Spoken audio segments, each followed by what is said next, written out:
الحمدللہ رب العالمین والصلاة والسلام علی رسولہ الکریم وعلی آلہ واصحابہ اجمعین اما بعد فاعوذ باللہ من الشیطان الرجیم بسم اللہ الرحمن الرحیم رب اشرح لی صدری ویسر لی امری واحلل عقدۃ من لسانی یفقہوا قولی۔ اس وقت اگر ہم امت مسلمہ کے حالات کی طرف دیکھیں تو ہر طرف سے ہمیں یوں لگتا ہے کہ جیسے مسلمانوں کے اوپر پوری دنیا سے لوگ جو ہیں مختلف جگہوں پہ مختلف علاقوں میں مسلمانوں پہ ٹوٹ پڑے ہیں اور مسلمانوں پہ ظلم ہو رہا ہے، مسلمانوں کی جان محفوظ نہیں ہے، مسلمانوں کا مال محفوظ نہیں ہے، مسلمانوں کی عزتیں محفوظ نہیں ہیں۔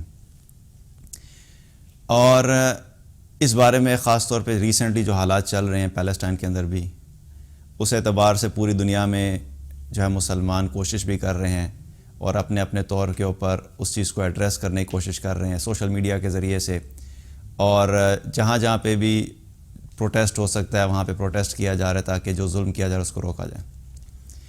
ایک تو یہ ہے اس کا جو انسٹنٹ ریئیکشن جو ہم سب کی طرف سے آ رہا ہے، اور جو کہ ٹھیک ہے اپنے اپنی کیپیسٹی میں ہر ایک انسان جہاں تک اس بات کو پہنچا سکتا ہے، آواز بلند کر سکتا ہے، اس کو کرنا چاہیے۔ لیکن اس سے کہیں زیادہ امپورٹنٹ کیا چیز ہے کہ ہم اس چیز کے اوپر فوکس نہیں کر پا رہے کہ ہم ان حالات میں پہنچے کس وجہ سے، اور جب تک ہم اس روٹ کاز کو ایڈریس نہیں کریں گے تب تک ہم ان حالات سے نکل نہیں سکیں گے اور حالات میں بہتری نہیں آئے گی۔ اور ان چیزوں کے بارے میں ہمیں 1400 سال پہلے رسول اللہ صلی اللہ علیہ وسلم نے بتا دیا تھا کہ امت مسلمہ کن کن حالات سے گزرے گی، اور ان حالات میں آنے کی وجہ وہ جو زوال ہوگا، جو ظلم ہوگا، جو مسلمان پستی میں چلے جائیں گے، اس کی وجوہات جو ہیں وہ ہمیں قرآن و سنت سے بہت ساری ملتی ہیں۔ اس کے اوپر ایک پہلے لیکچر بھی ہم کر چکے ہیں جو کہ امت مسلمہ کے زوال کی وجوہات، وہ ایک لیکچر پورا کیا ہوا ہے، وہ تھوڑا سا پہلے ہی کیا تھا، لیکن اگر کوئی لوگ سننا چاہیں تو اس میں ڈیٹیلز اویلیبل ہیں۔ لیکن آج ہم صرف ایک حدیث کے بارے میں بات کریں گے جو کہ ان حالات کے اعتبار سے بہت ساری جگہوں پہ آپ نے پڑھی بھی ہوگی، سنی بھی ہوگی، مختلف علماء اس حدیث کو بیان کر رہے ہیں، مختلف دعات جو ہیں اس حدیث کا ریفرنس دے رہے ہیں اور بات کر رہے ہیں۔ لیکن اگر ہم اس حدیث کو ذرا ڈیٹیل میں سمجھ جائیں اور ہم اپنی زندگی کے اندر ایک فیصلہ کر لیں کہ ہم نے ان چیزوں پہ فوکس کرنا ہے جو ہم بحیثیت امت مسلمہ انڈیویجولی بھی اس کے رسپانسبل ہیں، تو انشاءاللہ اللہ کی ذات سے امید ہے کہ آنے والے دنوں میں جو ہے وہ اللہ سبحانہ وتعالی ہمیں دوبارہ سے بحیثیت امت جو ہے وہ سربلندی عطا فرمائے گا اور ہمیں عزت عطا فرمائے گا۔ حدیث ابو داؤد کی ہے، اس کا مفہوم یہ ہے کہ نبی صلی اللہ علیہ وسلم نے فرمایا، صحابہ کے درمیان موجود تھے اور آپ نے فرمایا کہ عنقریب بہت سی امتیں تم پہ چڑھ دوڑیں گی اور ایک دوسرے کو اس طریقے سے بلائیں گی جس طریقے سے دسترخوان پہ لگے ہوئے کھانے کے اوپر لوگ ایک دوسرے کو بلاتے ہیں۔ تو وہاں پر موجود ایک شخص نے پوچھا، اللہ کے رسول صلی اللہ علیہ وسلم، کیا یہ اس وجہ سے ہوگا، شاید یہ اس وجہ سے ہوگا کہ ہم تعداد میں کم ہوں گے؟ تو آپ صلی اللہ علیہ وسلم نے فرمایا کہ نہیں، تم تعداد میں بہت زیادہ ہوگے، لیکن تمہاری حیثیت ایسے ہوگی کہ جیسے پانی کے اوپر موجودہ جھاگ کی حیثیت ہوتی ہے، اور اللہ سبحانہ تعالیٰ دشمن کے دلوں سے تمہارے رعب کو بھی نکال دے گا، اور تمہارے دلوں میں ایک بیماری پیدا ہو جائے گی، وہن۔ تو اس شخص نے عرض کی، یا رسول اللہ وما الوہن، اللہ کے رسول صلی اللہ علیہ وسلم یہ وہن کیا چیز ہے؟ تو آپ صلی اللہ علیہ وسلم نے فرمایا، حب الدنیا و کراہیت الموت، دنیا کی محبت اور موت سے نفرت۔ اللہ سبحانہ تعالیٰ کا بڑا احسان ہے کہ اللہ تعالیٰ نے ہمیں رسول اللہ صلی اللہ علیہ وسلم کے ذریعے سے بہت ساری ایسی چیزوں کے بارے میں پہلے ہی بتا دیا کہ جو حالات آئیں گے ان حالات کے بارے میں بتایا، اور اس سے بڑی رحمت کی بات یہ ہے کہ ان حالات میں آنے کی وجوہات بھی بتا دیں، اور پھر ان حالات سے نکلنے کا جو سلوشن ہے وہ بھی ہمیں پہلے سے بتا دیا گیا۔ اب اگر ہم اس حدیث کو تھوڑا سا غور سے دیکھیں تو اس کے اندر بہت سارے ہمارے لیے میسیجز ہیں۔ پہلی بات کیا ہے کہ نبی صلی اللہ علیہ وسلم بتا رہے ہیں کہ ایک وقت ایسا آئے گا کہ جب تمہارے اوپر امتیں چڑھ دوڑیں گی. اب حدیث کے بارے میں ذرا تھوڑی دیر سوچیں یہ کس وقت کی بات ہو رہی ہے کہ جب آپ صلی اللہ علیہ وسلم وہاں موجود ہیں, مسلمان جو ہے وہ مسلمانوں کو فتوحات کا سلسلہ شروع ہو چکا ہے. مدینہ کا اگر ہم دیکھیں, مدینہ کے بعد جو ہے جب مدینہ میں ریاست مدینہ قائم ہو چکی تھی اور اس کے بعد مسلمانوں کی فتوحات کا سلسلہ شروع ہو گیا تھا. مختلف علاقوں میں مسلمان جا رہے تھے اور مسلمان فتوحات جو ہو رہی تھیں اور فاتح قوم کی حیثیت سے آگے بڑھ رہے تھے اور تعداد بھی بڑھنا شروع ہو گئی تھی. تو ان حالات میں یہ سوچنا جو تھا وہ تھا کہ ایسے کیسے ہو سکتا ہے کہ ہم اتنے اسٹرانگ ہیں, اتنے طاقتور ہیں, ہمارے ساتھ اللہ کی مدد ہے اور ہم جہاں جاتے ہیں اللہ سبحانہ تعالیٰ ہماری نصرت کرتا ہے, ہماری مدد کرتا ہے, ہمیں فتح نصیب ہوتی ہے. تو ان حالات میں یہ سوچنا بھی کیا تھا, ایک عجیب بات لگتی تھی کہ بھئی ایسا کیسے ہو سکتا ہے کہ مسلمان ہوں اور مسلمان ہوتے ہوئے ہمیں شکست ہو جائے, اور مسلمان ہوں اور مسلمانوں کے اوپر مختلف امتیں اور مختلف لوگ آ کے ان پہ حملہ کریں, ان کے اوپر جب وہ چڑھ دوڑیں اور مسلمان جو کچھ بھی نہ کر سکیں. تو یہ سوچنا بھی اس وقت مشکل تھا. اس وقت بات ہو رہی ہے. لیکن آپ صلی اللہ علیہ وسلم کو پتہ تھا کہ ایک وقت ایسا آئے گا. تو آپ نے اس وقت یہ پریڈکشن دے دی تھی کہ وقت آئے گا کہ بہت ساری امتیں جو ہے مل کے مسلمانوں کے اوپر حملہ کریں گی. اور اس کی جو ایک بہت بڑی مثال اگر دیکھا جائے, ویسے تو مختلف اوقات میں مسلمانوں کے اوپر ظاہری بات ہے اپس اینڈ ڈاؤنز آتے رہے, لیکن ایک بہت بڑا جو سیٹ بیک ملا تھا مسلمانوں کو وہ کیا تھا, وہ ورلڈ وار 1 میں تھا, پہلی جنگ عظیم میں, جب ایک طرف فرانس اور برٹش امپائر تھی اور دوسری طرف جو تھے جرمنی تھا اور بھی بہت سارے جو کنٹریز تھے, اور انہی میں سلطنت عثمانیہ بھی تھی. تو جب فرانس کو اور برٹش امپائر کو فتح ملی اور وہ لوگ کامیاب ہوئے, اس میں دے گاٹ دا وکٹری, اس کے بعد کیا تھا کہ سلطنت عثمانیہ جو ٹوٹ گئی, صرف تھوڑا سا حصہ جو تھا وہ مسلمانوں کے پاس رہا, لیکن اس کے علاوہ جو باقی بہت بڑا حصہ تھا وہ مسلمانوں کے ہاتھوں سے چلا گیا. اور اس وقت جب یہ ساری وکٹری ہو گئی تھی تو وکٹری ہونے کے بعد یہ برٹش امپائر اور فرانس اور بھی جو ان کے الائز تھے وہ ایک ٹیبل پہ پورا میپ رکھ کے بیٹھے ہوئے تھے, پورا ایک ٹیبل کے اوپر جو ہے وہ میپ رکھ کے بیٹھے ہوئے تھے, اور اس کے اندر سلطنت عثمانیہ بھی تھی, مسلمان بھی تھے, اور وہ وہاں پہ بیٹھ کے یہ فیصلہ کر رہے تھے کہ اس کو کتنے حصوں میں ڈیوائیڈ کرنا ہے, اس کے کتنے ٹکڑے کرنے ہیں, کون سا حصہ تم لوگ ہیں, کون سا حصہ تم لوگ ہیں. تو سبحان اللہ ایسے تھا کہ جیسے واقعی دسترخوان پہ لگے ہوئے مسلمانوں کے تمام ممالک تھے اور یہ فیصلہ کر رہے تھے کہ کون سے حصے کو تم کھاؤ گے اور کون سے حصے کو تم کھاؤ گے. تو یہ وہاں پر حدیث 100% جو ہمیں محسوس ہوتا ہے کہ بالکل چاہے وہ ایگزیکٹلی جو پریڈکشن تھی وہ پوری ہوگی. اور آج بھی ایسا ہی ہے, جگہ جگہ پہ ہم دیکھیں تو مسلمانوں پہ کوئی ایک جگہ پہ نہیں بلکہ مختلف جگہوں پہ مختلف طریقے سے مسلمانوں کو ان حالات کا سامنا کرنا پڑ رہا ہے. اور پھر دوسری بات یہاں پہ کیا پتہ لگتی ہے کہ وہاں پر جو شخص موجود تھے اس نے سوال پہلا کیا کہ کیا ہم تعداد میں کم ہوں گے. پہلی چیز جو ہوتی ہے ہم کیا سمجھتے ہیں, ہم ہر چیز کو سمجھتے ہیں کہ کسی بھی چیز کے بارے میں تعداد اگر آپ کے پاس زیادہ ہے تو پھر کیا ہے کہ آپ سٹرونگ ہوں گے. اگر آپ کے پاس آپ بحیثیت امت آدمی زیادہ ہیں تو آپ کی اسٹرینتھ ہے, آپ کے پاس پیسہ زیادہ ہے تو آپ کی اسٹرینتھ ہے, آپ کے پاس اگر سونا زیادہ ہے تو آپ کی اسٹرینتھ ہے, جو بھی آپ کے ریسورسز ہیں اگر ان کی تعداد زیادہ ہے تو ہم اس کو کیا سمجھتے ہیں کہ وہ ہماری اسٹرینتھ ہے. تو سوال کیا اٹھا کہ شاید ہم تعداد میں کم ہو جائیں گے, کیونکہ ایسے کیسے ہو سکتا ہے کہ مسلمان اتنی بڑی تعداد میں ہوں اور اتنی بڑی تعداد میں ہونے کے باوجود مسلمانوں کے اوپر یہ حالات آ جائیں.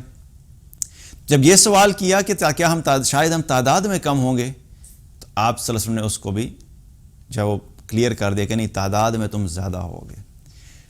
تو یاد رکھیں کہ یہ صرف تعداد جو ہے یہ کافی نہیں ہے, بلکہ آگے کیا فرمایا کہ تعداد میں تو تم زیادہ ہوگے لیکن تمہاری حیثیت ایسے ہوگی کہ جیسے پانی کے اوپر موجود جھاگ ہوتی ہے اس کی حیثیت ہوتی ہے. اب جھاگ اگر آپ نے کبھی دیکھی ہو کہیں پہ بھی, اگر آپ کسی ایسی جگہ پہ گئے ہوں سی سائڈ کے اوپر یا کہیں پہ جہاں پہ بالکل کنارہ ہوتا ہے تو پانی ٹکراتا رہتا ہے تو اس سے کیا ہوتا ہے, اس سے جھاگ اکٹھی ہوتی رہتی ہے.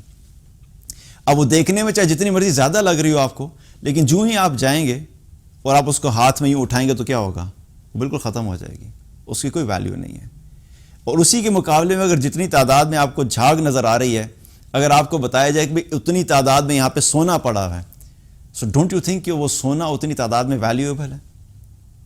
ظاہری طور پہ نظر آ رہا ہے لیکن اس کی قیمت بھی ہے، والیوم بھی ہے اور اس کی قیمت بھی ہے۔ جھاگ کا والیوم ہے لیکن اس کی کوئی قیمت نہیں ہے، اور اگر آپ کو یہ کہا جائے جاؤ یا جا کے جھاگ بیچ کے آؤ، تو کیا بیچیں گے کیا؟ وہ ہاتھ میں ختم ہو جائے گی۔ مطلب بتانے کا ہے کہ ایبسولوٹلی نو ویلیو، کوئی حیثیت نہیں ہوتی جھاگ کی، صرف نمبر نظر آ رہا ہوتا ہے آپ کو، ایک بڑا ایریا نظر آ رہا ہوتا ہے لیکن اصل میں اس کی زیرو ویلیو ہوتی ہے۔ تو آج اگر دیکھا جائے تو امت مسلمہ کے اندر ہماری کیا تعداد کم ہے؟ We are 25% of the global world population, پوری دنیا کا ہم 25% ہیں۔ 7 ارب انسانوں میں سے 2 ارب مسلمان ہیں، لیکن ہماری کیا حیثیت ہے؟ سبحان اللہ، ہم اس جھاگ کی طرح ہی ہیں۔ اگر ہم 2 ارب مسلمانوں کو کھڑا کر دیا جائے ایک جگہ پہ تو ایسے ہی لگے گا کہ ایک بہت بڑی جھاگ ہے، لیکن بیچ میں اس کا وزن کیا ہے، کیا کوالٹی ہے، کیا قیمت ہے ہماری۔ اور اس کے بارے میں دیکھا جائے تو اصل بات جو میٹر کرتی ہے وہ تعداد میٹر نہیں کرتی۔ تعداد میں تو مسلمان بدر میں بھی بہت کم تھے، احد میں بھی بہت کم تھے، اور ہسٹری میں چلے جائیں تو پیچھے بہت ساری ایسی سچویشن گزری جہاں پہ بہت ہی چھوٹی سی تعداد ہوتی تھی، بہت سی چھوٹی سی جماعت ہوتی تھی، اللہ تعالیٰ اس کو فتح عطا فرما دیتا تھا۔ تو تعداد میٹر نہیں کرتی، it's not about the quantity, it's about the quality. آج ہمارے پاس اگر دیکھا جائے تو ہمارے پاس کوالٹی مسلمز نہیں ہیں، ہم ایک موب کی طرح ہیں، ہم ایک ریوڑ کی طرح ہیں کہ 2 ارب کا ایک ریوڑ ہے جس کی پوری دنیا کے اندر کوئی حیثیت نہیں ہے۔ تعداد تو بہت زیادہ ہے، اور ویسے بھی دیکھا جائے تو اللہ سبحانہ تعالیٰ کے نزدیک بھی اب یہ جو ویلیو ہوتی ہے، جو حیثیت ہوتی ہے، یہ کس وجہ سے ہوتی ہے؟ آج امت مسلمہ یہ سمجھتی ہے کہ ہمارے پاس وسائل آ جائیں گے اور پیسہ آ جائے گا اور گولڈ آ جائے گا اور آئل آ جائے گا تو ہم جو ہے وہ دوبارہ سے جو ہے نا بہت بہترین ہو جائیں گے۔ انسان کی، بلکہ مسلمانوں کی اللہ کے نزدیک جو حیثیت اور ویلیو ہے وہ کس بنیاد کے اوپر ہے؟ وہ ایمان کے اوپر ہے، وہ تقوی کے اوپر ہے، وہ اللہ کی اطاعت کے اوپر ہے، وہ اللہ کے رسول صلی اللہ علیہ وسلم کی اطاعت کے اوپر ہے۔ جو شخص ان چیزوں میں جتنا آگے ہوگا اللہ کے ہاں اس کی اتنی ہی زیادہ قیمت ہوگی۔ ایک مرتبہ ایک حدیث میں آتا ہے، آپ صلی اللہ علیہ وسلم نے فرمایا کہ قیامت والے دن اللہ تعالیٰ ایک ایسے شخص کو لے کر آئے گا جو موٹا تازہ ہوگا، یعنی دیکھنے میں بڑا ہٹا کٹا موٹا تازہ ہوگا، اور اس کو جب میزان میں رکھا جائے گا تو میزان میں اس کا وزن مچھر کے پر کے برابر بھی نہیں ہوگا۔ سبحان اللہ، ظاہری طور پہ کیا ہے؟ صحت ہے، ہٹا کٹا ہے، مالدار ہے، کپڑے اچھے پہنتا ہے، گڈ لکس ہیں، پوزیشن بھی بڑی اچھی ہے، اتھارٹی بھی بڑی اچھی ہے، لیکن اللہ کا نافرمان ہے، اللہ کی فرمانبرداری نہیں کرتا، تو چاہے اپنے آپ کو مسلمان کہتا ہے، اللہ کے نزدیک ایسے شخص کی حیثیت مچھر کے پر کے برابر بھی نہیں ہے۔ ایبسولوٹلی یوز لیس انسان ہے وہ، چاہے وہ دنیا والوں کی نظر میں بڑا ٹھاٹ باٹ والا ہو۔ اسی طریقے سے ایک مرتبہ نبی صلی اللہ علیہ وسلم صحابہ کے ساتھ بیٹھے ہوئے تھے تو وہاں سے ایک شخص گزرا، آپ صلی اللہ علیہ وسلم نے اس شخص کے بارے میں پوچھا کہ تمہارا اس شخص کے بارے میں کیا خیال ہے؟ تو وہاں پہ جو لوگ موجود تھے انہوں نے کہا اللہ کے رسول صلی اللہ علیہ وسلم، یہ وہ شخص ہے کہ اگر یہ کسی کو نکاح کا پیغام بھیجے، اگر یہ کسی کو نکاح کا پیغام بھیجے تو اس کے نکاح کے پیغام کو قبول کر لیا جائے، اگر یہ کسی کی سفارش کرے تو اس کی سفارش کو بھی قبول کر لیا جائے۔ تو آپ صلی اللہ علیہ وسلم خاموش رہے۔ پھر تھوڑی دیر بعد ایک اور شخص گزرا، آپ نے پوچھا کہ تم لوگوں کا اس کے بارے میں کیا خیال ہے؟ تو لوگوں نے عرض کیا اللہ کے رسول صلی اللہ علیہ وسلم، یہ وہ شخص ہے کہ اگر یہ کسی کو نکاح کا پیغام بھیجے تو اس سے کوئی نکاح نہ کرے، اگر یہ کسی کی سفارش کرے تو اس کی سفارش نہ سنی جائے، اگر یہ کوئی بات کرے تو اس کی بات کو کوئی اہمیت نہ دی جائے۔ تو آپ صلی اللہ علیہ وسلم نے فرمایا کہ وہ جو شخص پہلے گزرا تھا، اگر اس طرح کے لوگوں سے ساری دنیا بھر دی جائے تو یہ ایک شخص ان تمام لوگوں کی نسبت بھاری ہے۔ اب یہ جو ایک شخص ہے، ظاہری طور پہ اس کے پاس کوئی ٹھاٹ باٹ نہیں ہے، اچھے پیسے، مالدار نہیں ہے، گڈ لکس نہیں ہے، کوئی معاشرے کے اندر کوئی بڑا مقام نہیں ہے، نہ اچھی جاب ہے، نہ کوئی اچھا بزنس ہے، نہ اچھے کپڑے پہنتا ہے، نہ اچھا گھر ہے، نہ اچھی گاڑی ہے، کوئی اس کو ویلیو نہیں دیتا، کوئی اس کی بات نہیں سنتا، لیکن یہ ایک شخص اللہ کا فرما بردار ہے، اللہ کی اطاعت کرنے والا ہے، اللہ کے رسول صلی اللہ علیہ وسلم کی اطاعت میں زندگی گزارنے والا ہے، تو چاہے ساری دنیا کے نزدیک اس شخص کی کوئی حیثیت نہیں ہو، اللہ کے نزدیک اس شخص کا وزن جو ہے ان تمام انسانوں کی نسبت جن کے پاس لمبی چوڑی گاڑیاں ہیں، جن کے پاس بڑے بڑے بینک بیلنسز ہیں، جن کے پاس اعلیٰ قسم کے کپڑے ہیں، جن کے پاس اعلیٰ قسم کے گھر ہیں، جن کے پاس بڑی بڑی ریئل اسٹیٹس ہیں، اور وہ کہتے اپنے آپ کو مسلمان ہیں لیکن اللہ کی اطاعت نہیں کرتے، اللہ کی نافرمانی کرتے ہیں، اللہ کے احکامات کے اوپر عمل نہیں کرتے، تو ان سب کو ایک جگہ پہ کھڑا کیا جائے اور ایک ترازو میں رکھا جائے تو یہ ایک شخص جو ظاہری طور پہ غریب بھی ہے، کپڑے بھی اچھے نہیں ہیں، کھانا بھی اچھا نہیں ہے، گھر بھی اچھا نہیں ہے، لیکن اللہ کا فرما بردار ہے، تو ان تمام لوگوں کی نسبت اس ایک شخص کی ویلیو اللہ کے نزدیک بہت زیادہ ہے۔ یہ ہے وزن، یہ ہے وزن کسی مسلمان کا، کہ اس کا اصل وزن اس کے کپڑوں میں نہیں ہے، اس کے سٹیٹس میں نہیں ہے، اس کے گھر میں نہیں ہے، اس کی جاب میں نہیں ہے کہ وہ کسی ملٹی نیشنل کے اندر بڑا جاب کرتا ہے اور وہ ملینئر ہے، بڑا اچھا بزنس ہے۔ مسلمان کا وزن ایمان کی بنیاد کے اوپر ہے، تقوی کی بنیاد کے اوپر ہے۔ تو سبحان اللہ، تعداد کا کیا فرمایا کہ تعداد میں بہت زیادہ ہوں گے، لیکن آج ہمارا یہی حال ہے۔ آپ تعداد اٹھا کے دیکھیں تو آپ کو مسلمان 2 ارب نظر آئیں گے، لیکن 2 ارب میں سے 10% بنتا ہے 20 کروڑ۔ کیا ہمیں 20 کروڑ ایسے مسلمان ملیں گے کہ جو اللہ کے نزدیک وزنی مسلمان ہوں، اپنے ایمان کی بنیاد کے اوپر، اپنے تقوی کی بنیاد کے اوپر؟ 20 کروڑ تو چھوڑ دیں، میں کہتا ہوں 5% لے لیں، 10 کروڑ بنتے ہیں۔ پوری امت میں سے ہم 5% ایسے مسلمان کیا آج اللہ کے سامنے پریزنٹ کر سکتے ہیں کہ اللہ یہ 5% ہیں، یہ 10 کروڑ ہیں جو آپ کے دین پہ پورے کے پورے عمل کرنے والے؟ 10 کروڑ تو دور کی بات، میں کہتا ہوں چند لاکھ بھی شاید ہم نہ پروڈیوس کر سکیں۔ چند لاکھ ایسے مسلمان اگر میں 1% کروں تو وہ لاکھوں میں بنتی ہے، ہم 1% بھی نہیں پروڈیوس کر سکتے۔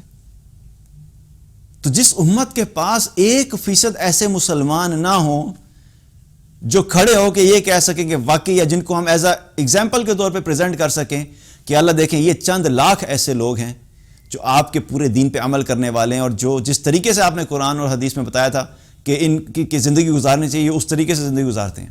ہمارے پاس چند لاکھ مسلمان ایسے نہیں نکلیں گے، تو سبحان اللہ، آج پھر ہم کیا ایکسپیکٹ کرتے ہیں؟ حدیث میں بڑا واضح پتہ لگ گیا، تعداد میں بہت زیادہ ہو گئے، آج ہم اسی جھاگ کی طرح ہیں اور ہمیں نظر آ رہا ہے، and there is nothing we can do about it. اس کے بعد پھر اگلی چیز کیا فرمائی کہ اللہ تعالیٰ دشمن کے دلوں سے تمہارا روب نکال دے گا۔ کوئی بھی انسان ہوتا ہے نا، اس کی کچھ سٹرینتھس ہوتی ہیں۔ آج ہم اپنی سٹرینتھس جب بات کرتے ہیں یا کسی انڈیویجول کی سٹرینتھ کی بات کرتے ہیں، کسی بھی شخص کی سٹرینتھ کی بات کرتے ہیں، ہم کیا کہتے ہیں؟ ہی از اے ویری اسٹرانگ پرسن۔ پہلی چیز کیا آتی ہے؟ ہمیں نظر آتا ہے مال اس کے پاس زیادہ ہوتا ہے، اس کے پاس گاڑیاں اچھی ہیں، اس کا بینک بیلنس اچھا ہے، وہ ٹاپ 10 کے اندر یا ٹاپ 50 کے اندر وہ لائے کرتا ہے globally financial point of view سے۔ ہم یہ سٹرینتھ دیکھتے ہیں، لیکن کسی انسان کی سٹرینتھ میں سے کچھ ٹینجیبل چیزیں ہوتی ہیں اور کچھ ایسی چیزیں ہوتی ہیں جو ٹینجیبل نہیں ہوتی، جن کو آپ دیکھ نہیں سکتے، محسوس، جن کو آپ کاؤنٹ نہیں کر سکتے۔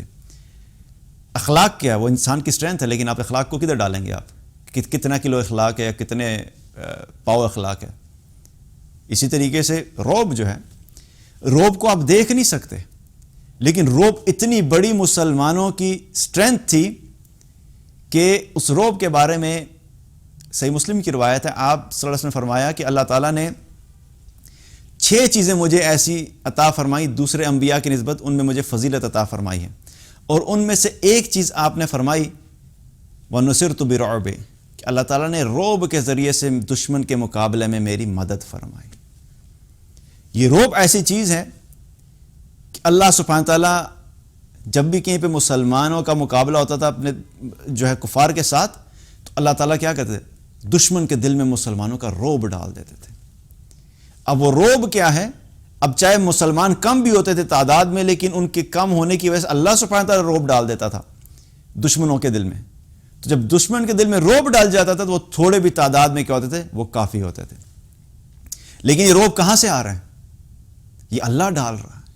اور اس روب کو کون نکال رہا ہے؟ یہ اللہ نکال رہا ہے. تو پھر آج ہمیں دوبارہ اگر اپنے اسٹرینتھ کو لینا ہے تو کہاں سے لیں گے؟ ہم اللہ سے لیں گے.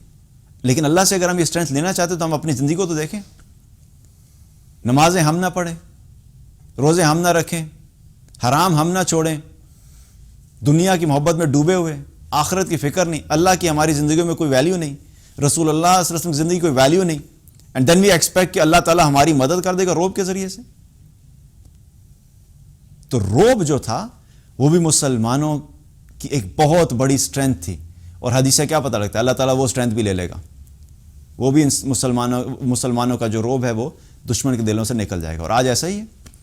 آج آپ دیکھ لیجئے مسلمان اگر دیکھا جائے تو کون مسلمان ہے جس کا نام لیا جائے اور اس کا نام لینے کی وجہ سے کوئی دوسرے لوگ کے بھی بھائی اس کا نام نہ لو، ہمیں بڑا ڈر لگتا ہے. کوئی بھی نہیں ہمارے پاس. ہم ٹوٹے ہوئے بالکل بکھرے پڑے ہوئے ہیں اپنی ذاتی انڈیویجول کیپیسٹی میں بھی اور کلیکٹیو اس میں بھی، کیونکہ ہم نے اللہ کو چھوڑ دیا. جب اللہ کو چھوڑ دیا تو پھر آپ اللہ سے مدد کیا ایکسپیکٹ کرتے ہیں؟ پھر اس کے بعد آپ صلی اللہ علیہ وسلم فرمائی جو حدیث کا جو آخری حصہ ہے، that is the most important point جو ہمیں فوکس کرنے والا ہے، کہ اللہ تعالیٰ تمہارے دلوں میں ایک بیماری پیدا کر دے گا، اور وہ واہن. اور واہن کے بارے میں جب پوچھا گیا کہ واہن کیا، تو آپ نے کیا فرمایا؟ دو چیزیں فرمائی، حب الدنیا و کراہیت الموت. دنیا کی محبت اور موت سے نفرت. آج اگر ہم دیکھیں تو ہم میں سے اکثر مسلمانوں کی زندگی میں کیا ہے؟ دنیا سے ایسی محبت ہے کہ دنیا کی زندگی، دنیا میں ہماری جو زندگی گزر رہی ہے اس میں کسی قسم کی ہم کمی کو بالکل افورڈ ہی نہیں کر سکتے، اور دنیا کی زندگی کو بہتر بنانے میں لگے ہوئے. اللہ تعالیٰ نے قرآن میں فرمایا کلا بل تحبون العاجلہ وتذرون الآخرہ. تم جلدی مل جانے والی یعنی دنیا سے بڑی محبت رکھتے ہو اور تم اپنی آخرت سے غافل و بھولے بیٹھے ہوئے ہو. بل تؤثرون الحیات الدنیا والآخرۃ خیر وابقیٰ. تم دنیا کی زندگی سے بڑے انسپائرڈ ہو، بڑا اثر لیتے ہو، ہر چیز دیکھ کے تمہیں بڑی متاثر کرتی ہے. واو، اس کی گاڑی دیکھو، اس کے کپڑے دیکھو، اس کا گھر دیکھو، یہ برانڈ دیکھو، یہ نئی چیز آ گئی، اتنا اثر لیتے ہو تم. بل تؤثرون الحیات الدنیا والآخرۃ خیر وابقیٰ. جبکہ آخرت جو ہے وہ بہتر بھی ہے اور وہ باقی رہنے والی بھی. اللہ تعالیٰ نے قرآن میں بار بار یہ ہمیں ریمائنڈ کرایا کہ دنیا کی محبت میں مت ڈوبنا، دنیا کے پیچھے مت بھاگنا، دنیا سے اثر مت لینا، اس کی اصل حقیقت کو سمجھنا. یہ ختم ہو جانے والی ہے، یہ غرور ہے، یہ دھوکہ ہے، یہ بہت تھوڑے عرصے کی چیز ہے، یہ متاع الغرور ہے، یہ متاع قلیل ہے. اس کے پیچھے مت بھاگنا. جس چیز سے اللہ نے منع کیا تھا ہم اسی چیز کے پیچھے بھاگنا شروع ہو گئے. اور آخرت کے بارے میں بار بار اللہ تعالیٰ نے فرمایا تھا دیکھو آخرت بہتر ہے، ہمیشہ کا گھر ہے، باقی رہنے کی جگہ ہے، وہاں پہ فوکس کرنا، اس کو فوکس کرنا، اس کو اپنے ہاتھ سے مت جانے دینا. اور ہم نے الٹا وہی کام کیا، ہم آخرت کو بھول بیٹھے اور دنیا کے غلام بن کے بیٹھے. ایک حدیث میں آتا ہے آپ صلی اللہ علیہ وسلم نے فرمایا کہ مجھے اس بات کا اندیشہ نہیں ہے کہ تم پہ فقر آ جائے گا، بلکہ میں اس چیز سے ڈرتا ہوں کہ تم پہ دنیا فراخ کر دی جائے گی جیسے تم سے پہلی امتوں کے اوپر دنیا کھول دی گئی تھی، اور پھر تم بھی اس میں ویسے ہی رغبت کرو گے جیسے تم سے پہلی امتوں نے رغبت کی، اور یہ پھر تمہیں بھی ویسے ہی ہلاکت سے دوچار کر دے گی جس طرح اس نے تم سے پہلی امتوں کو ہلاک کیا. فقر کا ڈر نہیں تھا اللہ کے رسول صلی اللہ علیہ وسلم کو کہ تمہارے پاس مال کم ہو جائے گا، تم اچھے برانڈز نہیں پہن سکو گے، تم اچھے کھانے نہیں کھا سکو گے، اچھے ریسٹورنٹس میں نہیں جا سکو گے، اچھی گاڑیاں نہیں رکھ سکو گے، تمہارا لائف سٹائل جو ہوگا وہ لیوش قسم کا نہیں ہوگا. اس چیز کی فکر نہیں تھی، بلکہ بتایا کہ یہ ہوگا، مال آئے گا تمہارے پاس، مال کی فراوانی ہوگی. اور قیامت میں کی نشانیوں میں سے بھی ایک نشانی یہ ہے جو حدیث میں پتہ لگتا ہے کہ مال کی جو ہے کثرت ہو جائے گی. اور آج آپ دیکھیے، آج سے 20 سال پہلے دیکھیں اگر لوگوں کے پاس جو مال کے حالات تھے اور آج جو دیکھا جائے تو میں حیران ہوتا ہوں کبھی کبھی کہ ہم سوچ بھی نہیں سکتے تھے کہ وہ شخص جس کے پاس کھانے کے لیے کچھ نہیں تھا وہ لینڈ کروزر کے اندر پھر رہا ہے، وہ BMW سے رکھی ہوئی ہے اس نے، بڑی بڑی گاڑیاں، اعلیٰ قسم کے گھر ہیں، تو مال آیا، جیسے بھی آیا، جہاں سے بھی آیا، لیکن مال تو آیا. تو مال کی کثرت ہوگی. امت کے پاس آج مال کی کمی تھوڑا ہی ہے، لیکن وہ مال کس کام کا؟ تو دنیا کی محبت پہلی چیز آپ صلی اللہ علیہ وسلم نے فرمائی کہ کس وجہ سے تم لوگوں پہ یہ حالات آئیں گے. اور اگر اس کو نیچے سے شروع کیا جائے حدیث کو سمجھنے کے اعتبار سے، تو آپ یوں سمجھ لیجئے کہ یہ دو کام ہم کریں گے، دنیا کی محبت اور موت سے نفرت، تو ان دو کاموں کی وجہ سے تم پہ یہ سب چیزیں آئیں گی. تو دوسری چیز کیا فرمائی کہ موت سے نفرت. موت سے نفرت. موت کیا ہے؟ یہ دو دنیا ہیں، ہمیں یہ سمجھنی چاہیے بات. ایک ہماری دنیا جس میں ہم رہ رہے ہیں، جس میں ہمارا جسم اور ہماری روح ایک جگہ پہ ہے، اور پھر جب انسان مرتا ہے تو مرنے کے بعد ایک اور دنیا میں چلا جاتا ہے جس کو عالم برزخ کہتے ہیں.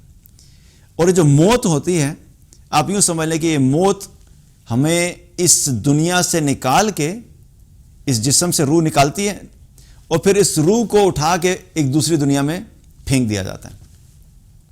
تو موت جو ہے وہ ایک ٹرانسفر میکانزم ہے کہ موت ہمیں اس دنیا سے دوسری دنیا میں ٹرانسفر کر دے گی. اب اس دنیا کو دیکھا ہے تو ہم نے اس دنیا کو دیکھا ہے.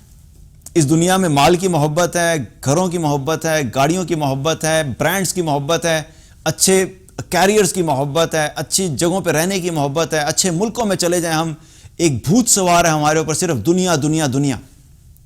کیونکہ دیکھا ہی وہی ہے، نظر ہی وہی آ رہا ہے. اپنی آنکھوں سے جو دیکھتے ہیں تو اس کا یقین ہمارے دل میں بیٹھا ہوا ہے. لیکن آخرت کو دیکھا کوئی نہیں، قبر کو دیکھا کوئی نہیں، منکر نکیر کو دیکھا کوئی نہیں، فرشتے جب روح قبض کرنے کے لیے آتے ہیں ان کو دیکھا کوئی نہیں، تو اس کا یقین بھی دل میں نہیں ہے. لیکن یقین دل میں نہ ہونے کی وجہ سے یہ تھوڑی ہے کہ آپ ان چیزوں سے بھاگ جائیں گے. موت تو آئے گی، بلینئر کو بھی آئے گی، ٹریلینئر کو بھی آئے گی، اور جو غریب ہے جو دو وقت کی روٹی مشکل سے کھاتا ہے اس کو بھی آئے گی. تو یہ موت جو ہے، موت کو انسان فطرتی طور پہ ناپسند کرتا ہے. لیکن موت اصل میں دیکھا جائے تو ایمان والے کے لیے کیا ہے؟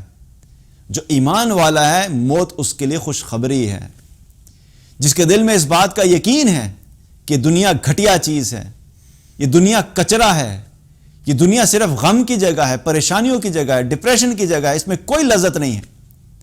جس کے دل میں یقین ہے اور وہ دنیا کی زندگی میں اپنے رب کی اطاعت میں اور اپنے رب کی محبت میں زندگی گزارتا ہے، تو جس اللہ سے وہ محبت کرے گا تو اس اللہ سے ملنے کا اس کو شوق نہیں ہوگا. اس کا دل نہیں چاہے گا کہ جا کے میں اپنے محبوب کو دیکھوں تو صحیح وہ کیسا ہے.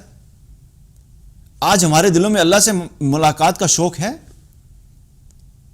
ایک حدیث میں آتا ہے، آپ صلی اللہ علیہ وسلم نے فرمایا، جو شخص بھی اللہ سے ملاقات کو پسند کرتا ہے اللہ تعالیٰ اس سے ملاقات کو بھی پسند کرتا ہے، اور جو شخص اللہ تعالیٰ سے ملاقات کو ناپسند کرتا ہے اللہ تعالیٰ بھی اس سے ملاقات کو ناپسند کرتا ہے. اللہ سے ملاقات کیسے ہوگی اور کب ہوگی؟ موت کے بعد ہوگی. تو کیا واقعی ہم اپنے آپ سے پوچھیں، آج ہم تیار ہیں، ہم اللہ سے ملاقات کرنا چاہتے ہیں؟